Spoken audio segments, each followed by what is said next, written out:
In the unforgiving mountains of Afghanistan, where death whispers through every shadow and brotherhood is measured in blood spilled together, no one expected salvation to come from the barrel of a rifle held by hands painted with nail polish just days before deployment. When Navy SEALs speak of legends, they tell stories of men who walked through hell and came back standing.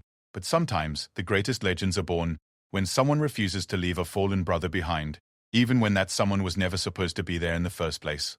This is the story of Captain Marcus Dost Sullivan, a man whose reputation for bringing his team home intact was matched only by his old-school belief that women had no place in combat zones. It's also the story of Staff Sergeant Elena Rodriguez, a Marine sniper who would prove that courage doesn't recognize gender, and that sometimes the most unlikely heroes emerge from the smoke of impossible situations. What happened in those mountains changed everything they thought they knew about war, about each other, and about what it truly means to leave no one behind. The morning sun cast long shadows across Forward Operating Base Chapman as Captain Marcus Sullivan adjusted his gear for what intelligence promised would be a routine reconnaissance mission.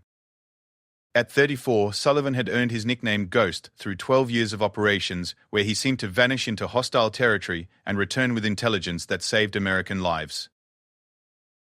His weathered face carried the map of countless missions, and his steel-grey eyes held the weight of decisions that had brought 37 men home to their families.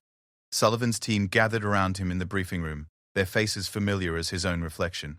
Dear Tar, there was Sergeant First Class Tommy Bear Harrison, whose massive frame could carry wounded teammates across mountain ranges. Petty Officer Jake Martinez moved with the fluid grace of someone who had learned to read danger in the wind itself. Corporal Danny Chen's babyface disguised a mind that could calculate wind speed and distance faster than most computers. These men had bled together, mourned together, and trusted each other with their lives in ways that civilians could never understand. The mission briefing seemed straightforward enough. Intelligence had identified a Taliban weapons cache hidden in the Kunar Province mountains, approximately 40 clicks northeast of their current position. The cache reportedly contained advanced explosive devices that had been used in recent attacks on coalition forces. Sullivan's team would infiltrate the area, photograph the weapons, plant tracking devices, and extract without engagement. Clean, simple, professional. What the intelligence briefing didn't mention was Staff Sergeant Elena Rodriguez. Rodriguez had arrived at Chapman 3 days earlier as part of a Marine reconnaissance unit, though her presence sparked conversations that rippled through the base like water through stone. At 26, she had already established herself as one of the Corps' most accurate snipers, with confirmed kills that had saved entire platoons during her previous deployment. Her record spoke of precision under pressure, of steady hands when chaos erupted around her. But Captain Sullivan belonged to the old guard, men who had learned warfare when combat zones were exclusively male domains. He believed in the brotherhood forged through shared danger, in the unspoken communication that developed between men who had faced death together. The idea of women in combat roles challenged everything he understood about unit cohesion and battlefield dynamics. The collision between their worlds began during morning chow, when Rodriguez approached Sullivan's table. She moved with the confident stride of someone accustomed to proving herself in rooms full of doubters. Her dark hair was pulled back in regulation style, and her brown eyes held the same steady focus that made her deadly effective through a rifle scope. "Captain Sullivan," she said, extending her hand. "Staff Sergeant Rodriguez. I understand you might need additional sniper support for today's operation." Sullivan looked up from his breakfast, taking in the Marine standing before him.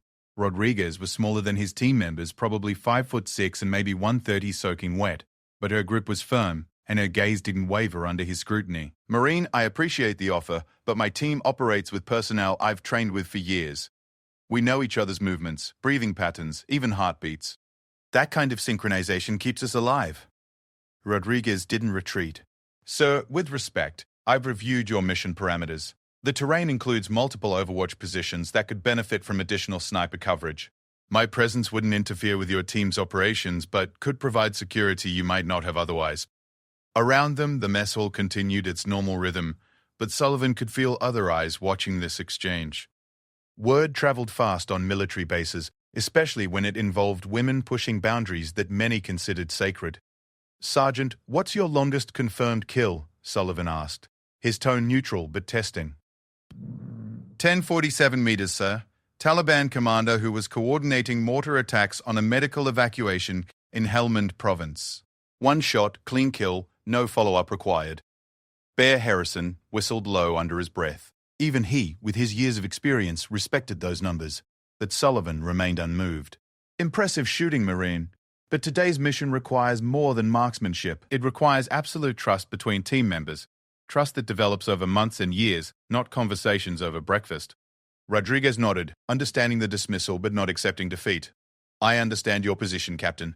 But if circumstances change and you need additional support, I'll be monitoring your frequency. She turned to leave, then paused. Sir, one more thing. I noticed your route takes you through Devil's Canyon. Intelligence might not have mentioned that area has been seeing increased insurgent activity over the past 72 hours. Local sources suggest possible Taliban movement through those passes. Sullivan's expression sharpened. Devil's Canyon wasn't part of their planned route, but it was a potential alternate extraction point if their primary route became compromised. How had she obtained that intelligence? Where did you hear that, Sergeant? I make it my business to know everything about terrain where American lives might be at risk, sir. The local tribal leaders have been sharing information with Marine intelligence units, information that doesn't always make it through regular channels fast enough. After Rodriguez left, Bear leaned across the table. Boss, maybe we should consider taking her along. Those numbers don't lie, and if she's got intelligence we don't, drop it, Bear. Sullivan's voice carried the finality that his team recognized. We've successfully completed 43 missions with this team composition. We don't change winning formulas. 2 hours later, Sullivan's team loaded into their transport helicopter as dawn painted the Afghan mountains in shades of gold and purple. The aircraft lifted off smoothly, carrying them toward terrain that had claimed American lives since the war began. Below them, the landscape shifted from the relative civilization around the base to the harsh, unforgiving wilderness where enemies could hide among rocks and shadows. The flight took 90 minutes, during which Sullivan reviewed their mission parameters one final time. Intelligence indicated the weapons cache was hidden in a cave system approximately 2 clicks from their insertion point. They would approach from the south, using natural cover to avoid detection. Chen would establish an overwatch position while the rest of the team moved in for close reconnaissance. What intelligence couldn't predict was the Taliban ambush waiting in those mountains. The helicopter dropped them at a landing zone that appeared clear, surrounded by rocky outcroppings that provided natural concealment. Sullivan's team moved with the fluid precision of men who had performed this dance countless times before. They established a defensive perimeter, checked their equipment, and began their approach toward the target area. The mountains of Afghanistan hold secrets in every shadow, and danger can erupt from terrain that appears empty moments before. Sullivan's team had learned to read these signs over years of operations, but even experienced warriors can't predict every threat. They had been moving for approximately 40 minutes when Martinez raised his fist, signaling halt. Something had caught his attention, some subtle wrongness in the environment that his trained senses detected. The team froze, becoming part of the landscape as they scanned for threats. That's when the first shot rang out. The bullet struck the rock beside Sullivan's head, sending stone fragments across his face. Before the echo faded, the mountains erupted with muzzle flashes from multiple positions. The Taliban had positioned themselves perfectly, creating crossfire that turned the narrow valley into a killing field. Contact! Multiple shooters, elevated positions. Sullivan's voice cut through the chaos as his team sought cover behind whatever protection the terrain offered. Bear Harrison's massive frame made him a natural target, and he grunted as a bullet caught his shoulder, spinning him behind a boulder. Martinez returned fire with disciplined bursts, trying to suppress the enemy positions while Chen attempted to identify sniper locations through his scope. The ambush had been expertly planned. Taliban fighters held the high ground on 3 sides, with escape routes blocked by additional positions that commanded the approaches. Sullivan's team was trapped in terrain that offered minimal cover against plunging fire from elevated shooters. "We need to break contact," Sullivan shouted over the sound of incoming rounds. "Martinez, can you identify an exit route?" "Negative, sir. They've got us boxed in tight. Multiple shooters on the ridgelines, and I'm seeing movement that suggests more coming up behind us." This was every team leader's nightmare scenario. Surrounded, outgunned, with wounded team members and no clear escape route, Sullivan's mind raced through options, each one leading to casualties his team couldn't afford. Chen's voice crackled through their communications. "Boss, I count at least 12 shooters, maybe more. They're dug in good, and they knew we were coming." The realization hit Sullivan like a physical blow. This wasn't a chance encounter with a Taliban patrol. They had been expected, prepared for, hunted. Someone had compromised their mission, or intelligence had failed catastrophically. A rocket-propelled grenade exploded against the rocks above them, showering the team with debris and confirming their desperate situation. The Taliban wasn't content to pin them down. They intended to eliminate Sullivan's team entirely. "Sir, we need immediate extraction or close air support," Martinez reported, his voice steady despite the chaos around them. "Current position is not sustainable." Sullivan keyed his radio, calling for emergency support from base. But even if help was coming, they needed to survive long enough for it to arrive. The Taliban fighters were moving closer, using cover and concealment to tighten their noose around the trapped Americans. That's when Sullivan heard a sound that shouldn't have been there. The distinctive crack of a precision rifle, different from the automatic weapons fire that had been pounding their position. One of the Taliban muzzle flashes on the eastern ridge disappeared, and the volume of incoming fire decreased noticeably. "Did anyone get a shooter on the east side?" Sullivan called out. "Negative, boss," came the replies from his team. Another precision shot echoed across the valley, and a second Taliban position went silent. Someone was out there, someone with a rifle and the skill to use it effectively. But none of Sullivan's team members were in position to make those shots. The mysterious sniper continued working, methodically eliminating Taliban positions with shots that spoke of professional training and battlefield experience. Each shot was placed with surgical precision, creating confusion among the enemy forces who couldn't identify the source of this new threat. Sullivan's radio crackled with an unfamiliar voice. "Ghost 1, this is Viper 2. I have eyes on your position and am providing support fire. Recommend you move north toward the ridgeline when I give the signal." The voice was female, calm, professional. Sullivan recognized it immediately. "Viper 2, how did you?" He stopped himself. Questions could wait until they were out of immediate danger. "What's your assessment of the situation?" "Sir, I count 15 enemy positions, but I've neutralized 4. The remaining shooters are concentrated on the western approaches. I can provide cover fire for approximately 10 minutes before my position becomes compromised." Rodriguez had somehow inserted herself into the battlefield, positioned where she could provide the precision fire that might save their lives. Sullivan's mind reeled with questions about how she had managed this, but survival took precedence over protocol. Another precision shot from Rodriguez eliminated a Taliban machine gun position that had been keeping Martinez pinned down. The Marines' training and experience were evident in every shot, creating opportunities for Sullivan's team to move and reposition. "Viper 2, can you maintain fire while we move to that ridgeline?"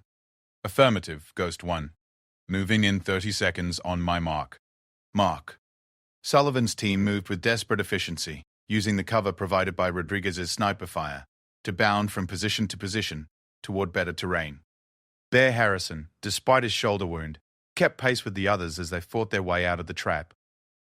But the Taliban weren't finished. As Sullivan's team reached better cover, enemy reinforcements arrived from the north, threatening to cut off their escape route entirely.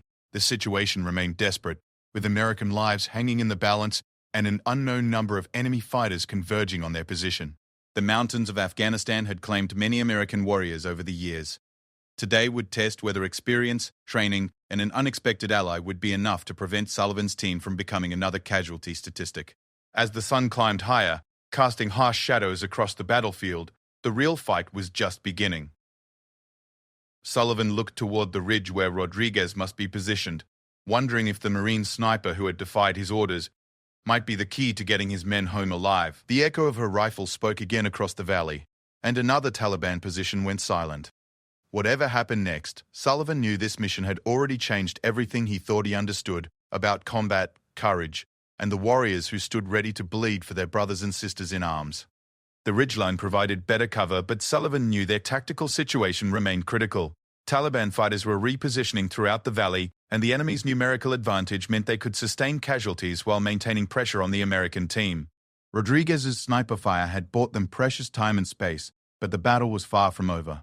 Sullivan pressed himself against the rocky outcropping and keyed his radio. "Base, this is Ghost 1. We are in contact with superior enemy forces. Request immediate close air support and medical evacuation for one wounded." The response crackled through static. "Ghost 1, be advised air support is 30 minutes out due to weather conditions at your location. Medical evacuation cannot be initiated until landing zone is secured." 30 minutes might as well have been 30 hours. Sullivan's team couldn't sustain their current position against determined enemy assault for that duration, especially with Bear's shoulder wound limiting his effectiveness and ammunition running low from the intense firefight. Martinez crawled up beside his captain, breathing hard from their movement under fire. Sir, I count at least 20 Taliban fighters now, maybe more. They're moving in coordinated groups, which means this isn't some random patrol we stumbled into. Sullivan nodded grimly. Professional military planning was evident in the enemy's tactics. The ambush had been carefully prepared, the positions expertly chosen, and the reinforcement timing suggested battlefield leadership that understood how to trap and eliminate American forces. Chen's voice came through their communications from his overwatch position. Boss, I've got movement on 3 sides. They're trying to flank us from the north and south while keeping pressure from the west. Recommend we consider alternate extraction. Before Sullivan could respond, Rodriguez's voice interrupted their tactical discussion. Ghost 1, this is Viper 2. Enemy reinforcements are approaching from the northwest in 2 vehicles. Estimate 15 additional fighters. Your current position will be surrounded within 10 minutes. Sullivan closed his eyes briefly, calculating options that all seemed to lead toward American casualties. His team's training and experience were exceptional, but they faced a tactical nightmare that challenged even elite units. Surrounded, outnumbered, with limited ammunition and no immediate support available. Viper 2, what's your ammunition status? Sullivan asked. Sir, I have enough rounds for sustained operations, but my position will be compromised once those vehicles arrive. They'll have angles on my hide site that I can't defend against. The mathematics of combat were unforgiving. Rodriguez might be able to eliminate several more Taliban fighters, but she couldn't engage vehicles effectively with her sniper rifle, and she would become vulnerable once her position was identified. That's when Sullivan made a decision that went against every instinct developed over his career. Viper 2, can you reach our position? Negative, sir. Too much open ground under direct observation. But I have an alternate plan. Sullivan waited, knowing that plans developed under combat stress often carried enormous risks. Sir, there's a cave system approximately 300 meters northeast of your position. Intelligence photos show it connects to multiple exits. If you can reach that system, you'll have cover from the vehicles and better defensive positions. Sullivan studied the terrain through his binoculars. The route to the caves would require crossing open ground under fire from multiple Taliban positions. Even with Rodriguez providing sniper support, casualties were almost inevitable. Viper 2, that's suicide for whoever makes that crossing. Sir, not if I create a diversion that draws their attention. I can reposition and engage the southern positions, making them think you're moving in that direction. While they respond to that threat, you move north toward the caves. Sullivan understood what she was suggesting. Rodriguez would expose herself to concentrated enemy fire, accepting enormous personal risk to create opportunities for his team's survival. It was exactly the kind of selfless decision that defined the warrior ethos, but it came from someone he had dismissed hours earlier. Marine, that's not your responsibility. This is my team, my mission. Sir, with respect, right now we're all Americans under fire. Responsibility doesn't recognize branch of service or gender. I have the training and position to execute this plan. Your team has the training to reach those caves and hold them until support arrives. Bear Harrison, despite his wound, had crawled close enough to hear the conversation. Boss, she's right. That cave system could give us defensible positions until air support gets here. Sullivan looked around at his team, men he had led through dozens of successful missions. They were watching him with expressions that held trust developed through shared danger. Whatever decision he made, they would follow, even if it led them into hell itself. The sound of approaching vehicles grew louder, confirming that their tactical situation was deteriorating rapidly. Soon, they would face not only small arms fire from elevated positions, but also potential vehicle-mounted weapons that could devastate their limited cover. All right, Viper 2, execute your diversion in 5 minutes. Everyone else, prepare for movement to the cave system.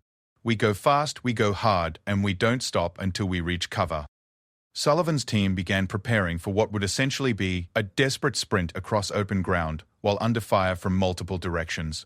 They redistributed ammunition, checked their equipment, and mentally prepared themselves for movement that would test every aspect of their training. Rodriguez's voice came through their radios. One more time. Ghost 1, when you see smoke grenades on the southern ridge, that's your signal to move. I'll maintain fire as long as possible, but once those vehicles get line of sight on my position, I'll have to displace. 5 minutes later, smoke began rising from the southern ridge as Rodriguez deployed grenades to obscure her exact position. Almost immediately, the volume of Taliban fire shifted toward that area as enemy fighters responded to what appeared to be American movement in that direction. Go! Go! Go! Sullivan ordered. His team moved with the desperate speed of men whose lives depended on reaching cover before enemy fire could find them. They bounded across the rocky terrain in practiced formations, each man covering his teammates while advancing toward the cave system that represented their only hope for survival. Behind them, Rodriguez's rifle continued its deadly work, systematically engaging Taliban positions to maintain the illusion that American forces were concentrated in the southern area. Her shots were spaced with professional timing, creating the impression of multiple shooters rather than a single Marine sniper. Halfway to the caves, Chen stumbled as a bullet caught his leg, sending him sprawling across the rocky ground. Without hesitation, Bear Harrison swept up the smaller man despite his own shoulder wound, carrying him toward safety, while Martinez and Sullivan provided covering fire. The Taliban fighters quickly realized they had been deceived, and weapons fire began shifting back towards Sullivan's team as they approached the cave entrance. Bullets struck the rocks around them, sending fragments flying as they dove into the relative safety of the cave system. Inside the cave, Sullivan quickly assessed his team's condition. Chen's leg wound was bleeding but not arterial, while Bear's shoulder continued to seep blood through his field dressing. They were mobile but operating at reduced effectiveness. More importantly, they had achieved a defensible position with multiple escape routes if needed. The cave system would protect them from vehicle-mounted weapons and provide natural cover from small arms fire. Viper 2, report your status. Sullivan called through his radio. Silence answered him. Viper 2, this is Ghost 1. Please respond. Sullivan felt something cold settling in his stomach as he considered what Rodriguez's silence might mean. Either her radio had been damaged, or she had been captured, wounded, or killed while providing the cover fire that allowed his team to reach safety. Martinez moved to the cave entrance, scanning the surrounding terrain through his rifle scope. Sir, I can see smoke rising from multiple locations, but no movement in the area where she was positioned. The implications hit Sullivan like a physical blow. Rodriguez had sacrificed her own safety to save his team, and now she might be paying the ultimate price for that decision. The Marine sniper who had defied his orders to remain at base might be wounded or dead in those mountains. Chen, despite his leg wound, was monitoring enemy communications through captured radio equipment his team carried. Boss, I'm picking up Taliban chatter. Sounds like they're planning a coordinated assault on our position. They know where we are. The cave system would protect them from direct assault, but determined attackers with explosives could potentially collapse portions of the tunnels or smoke them out through sustained fire. Their tactical situation had improved, but they remained surrounded and outnumbered. That's when they heard the explosion. The sound rolled across the valley like thunder, and through the cave entrance they could see a column of black smoke rising from the area where Taliban reinforcements had been positioned.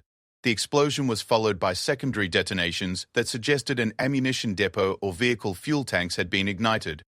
Martinez whistled softly. Someone just lit up those vehicles real good.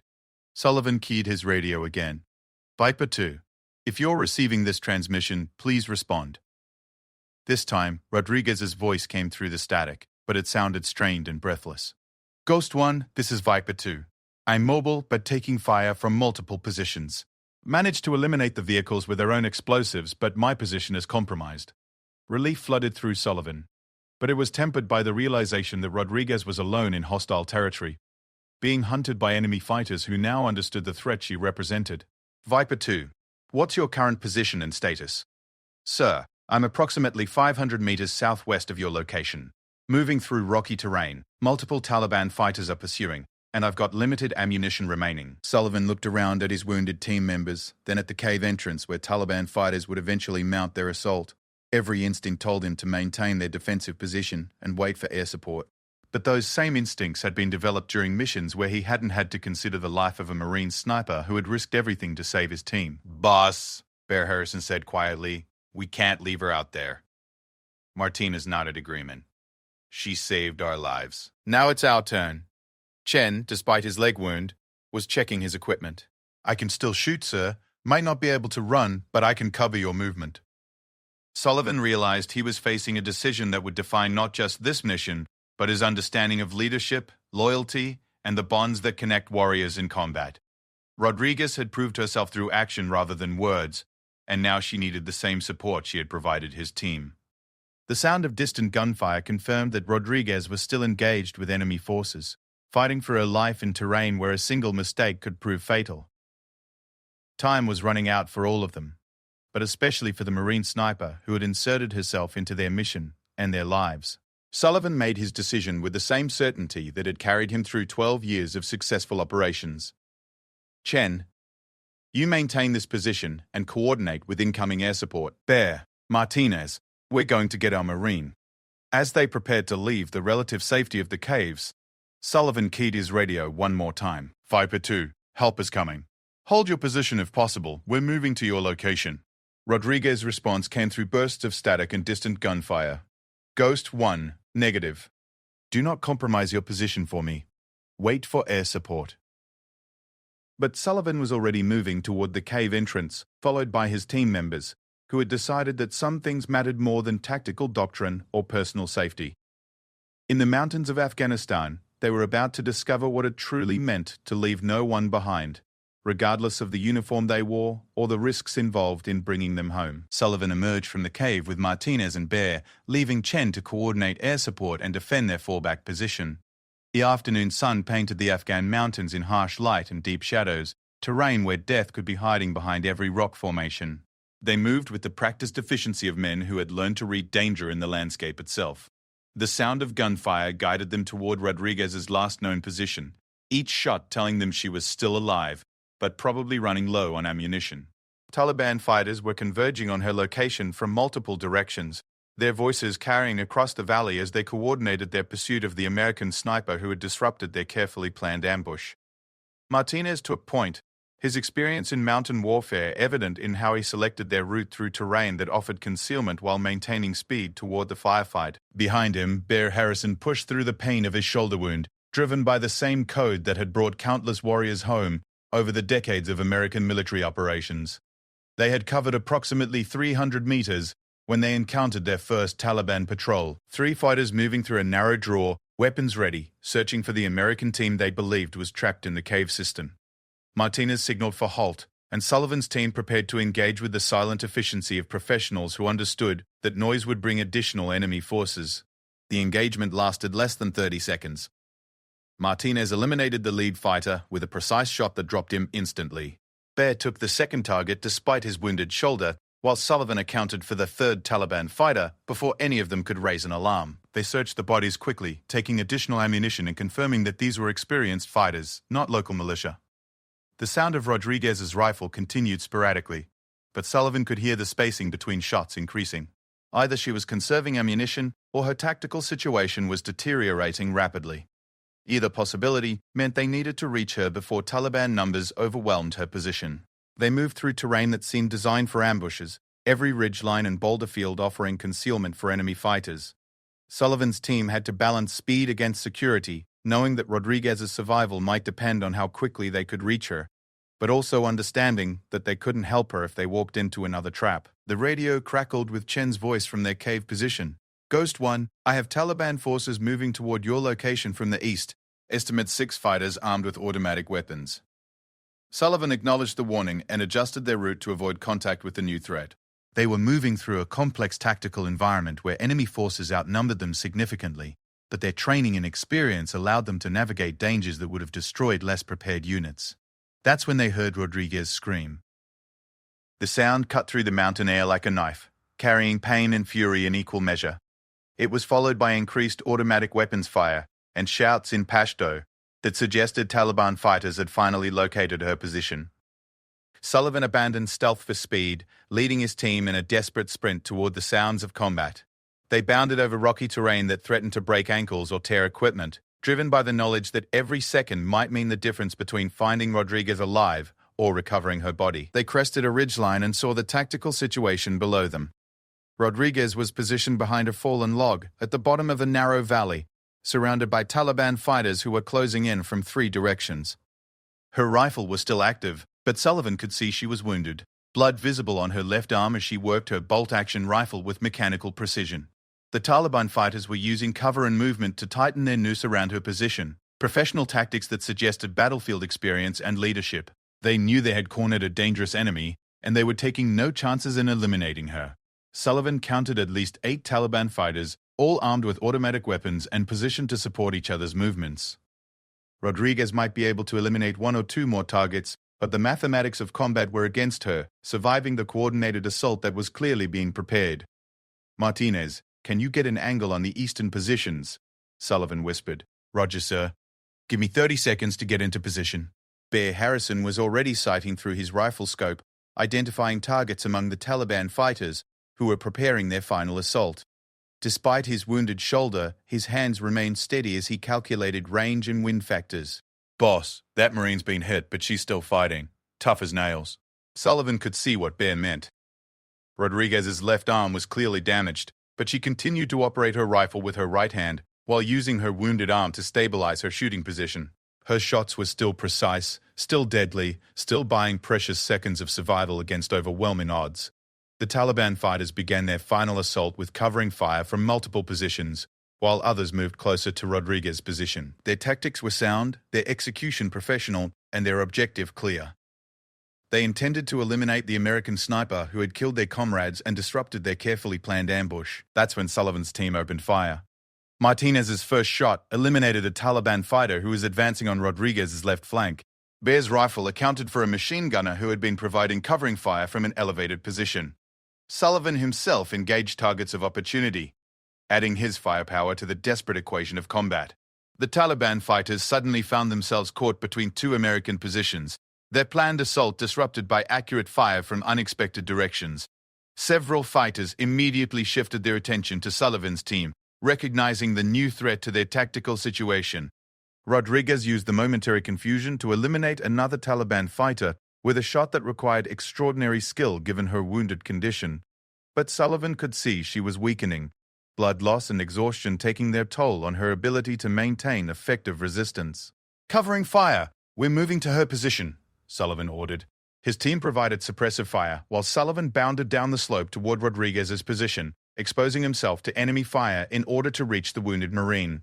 Bullets struck the rocks around him, as Taliban fighters tried to prevent his advance, but his movement was covered by Martinez and Bear's accurate shooting. Sullivan dove behind the log where Rodriguez was positioned, immediately assessing her condition while maintaining defensive fire. Her left arm was badly wounded, probably from grenade fragments, and she had multiple smaller injuries from flying debris. But her eyes remained clear and focused, her grip on her rifle steady despite the blood loss. Marine, what's your ammunition status? Sullivan asked. 3 rounds remaining, sir, but I'm good to fight. Looking at her wounds, Sullivan doubted she could continue effective resistance much longer. Her left arm was essentially useless, and she was probably running on adrenaline and determination rather than actual physical capability. The Taliban fighters were regrouping, their voices carrying across the valley as they coordinated another assault on the American positions. Sullivan could see movement among the rocks that indicated they were positioning for attacks from multiple directions simultaneously. Sir, we need to move, Rodriguez said through gritted teeth. They're going to flank us within minutes, and I don't have enough ammunition to stop them. Sullivan keyed his radio. Martinez, Bear, can you provide cover for movement back to your position? Too much open ground, and they've got angles that would make movement suicide. The tactical situation was deteriorating rapidly. They were pinned down in a position that offered minimal cover against coordinated assault, low on ammunition, with wounded team members and no immediate support available. Sullivan's mind raced through options that all seemed to lead toward American casualties. That's when they heard the sound of approaching aircraft. The distinctive rotor noise of helicopters carried across the valley, growing louder as close air support finally arrived in response to their emergency calls. Sullivan keyed his radio to establish contact with the incoming aircraft, while Taliban fighters began seeking cover from the anticipated aerial assault. Reaper Flight, this is Ghost 1. We are pinned down in Narrow Valley with wounded, surrounded by at least 12 enemy fighters. Request immediate close air support. The pilot's voice came through clearly. Ghost 1, this is Reaper 2-6. We have you in sight and are identifying enemy positions. Can you mark your location with smoke? Sullivan deployed his last smoke grenade, red smoke billowing up from their position to identify American forces for the helicopter gunners. Almost immediately, the aircraft began engaging Taliban positions with rockets and machine gun fire that turned the mountainside into a landscape of explosions and flying debris. The Taliban fighters broke contact under the aerial assault, abandoning their prepared positions to seek cover from the devastating firepower that could eliminate them in seconds. Their coordinated attack dissolved into individual survival as they scattered across terrain that offered limited protection from airborne weapon systems. But Rodriguez was losing consciousness from blood loss, and Sullivan knew they needed immediate medical evacuation. The helicopter gunships had eliminated the immediate threat, but his wounded Marine required treatment that exceeded their field medical capabilities. Reaper Flight. Request immediate medical evacuation for wounded personnel. Sullivan transmitted. Ghost 1. We have a medical bird inbound, but we need a secure landing zone. Can you move to the ridgeline approximately 200 meters north of your position? Sullivan looked at Rodriguez, who was struggling to remain conscious despite her wounds. Bear Harrison was also showing signs of exhaustion from his shoulder injury, and moving 200 meters uphill through rocky terrain would challenge their remaining strength. Marine, can you make that movement? Sullivan asked Rodriguez. She nodded weakly, but Sullivan could see the effort it took for her to focus on his question. Her face was pale from blood loss, and her left arm hung uselessly at her side. Sullivan made his decision with the same certainty that had guided him through 12 years of successful operations. He slung his rifle across his back and lifted Rodriguez into his arms, surprised by how light she felt despite her reputation as one of the Corps' most effective snipers. Sir, I can walk, she protested weakly. Save your strength, Marine. You've done enough fighting for one day. Sullivan began carrying Rodriguez up the slope toward the designated landing zone, followed by Martinez and Bear, who provided security during their movement. The helicopter gunships continued patrolling overhead, ensuring that Taliban fighters remained suppressed while the evacuation proceeded. The climb seemed endless, each step requiring enormous effort as Sullivan carried his wounded teammate through terrain that threatened to exhaust his remaining strength. Behind them, the battlefield was marked by smoke columns and scattered equipment that told the story of American warriors who had refused to accept defeat even when surrounded and outnumbered.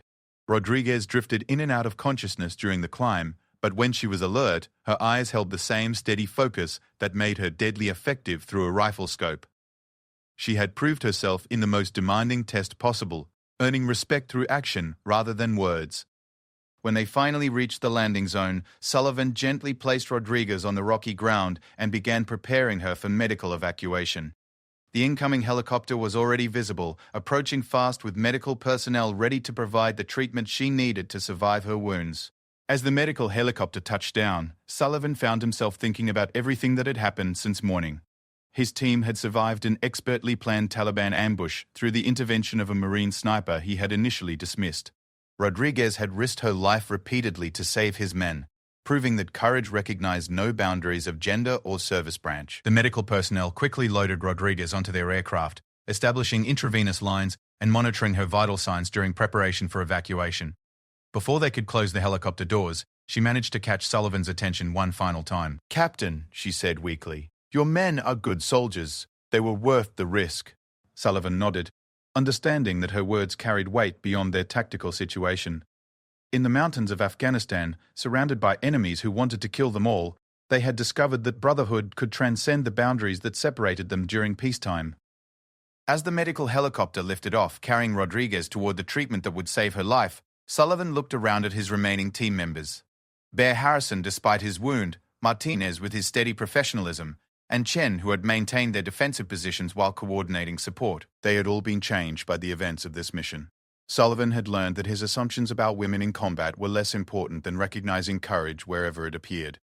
His team had learned that sometimes the most unlikely heroes emerged from circumstances that tested every aspect of their training and character. The helicopter gunships provided escort as additional aircraft arrived to extract Sullivan's team from the mountains, where Taliban fighters continued to hide among the rocks and shadows. The mission that had begun as routine reconnaissance had become a testament to the bonds that connected American warriors, regardless of their branch of service or background. Later, during the debriefing at Forward Operating Base Chapman, Sullivan would learn that Rodriguez had eliminated 14 Taliban fighters during the engagement, providing the precise fire that allowed his team to survive an expertly planned ambush. Her actions had saved American lives through skill, courage, and determination that exemplified the finest traditions of American military service. But in the helicopter carrying them away from those mountains, Sullivan simply watched the terrain below and considered how much can change when warriors choose to stand together against enemies who would destroy everything they had sworn to protect. The smoke rising from the battlefield marked the end of a mission that had tested everything they believed about combat, leadership, and the bonds that make some fights worth winning regardless of the cost. Rodriguez would spend 2 weeks in military hospitals recovering from her wounds, but she would return to duty with commendations that recognized her extraordinary performance under fire. Sullivan would request her assignment to his team for future operations, understanding that some warriors proved their worth through actions rather than conversations over breakfast. In the unforgiving mountains of Afghanistan, They had all learned that courage comes in many forms, but it always requires the willingness to risk everything for the people standing beside you when the shooting starts. That lesson would stay with them long after the echoes of gunfire faded and the smoke cleared from another battlefield in America's longest war. SEALs feared their captain was dead, until a female sniper emerged from the smoke carrying him.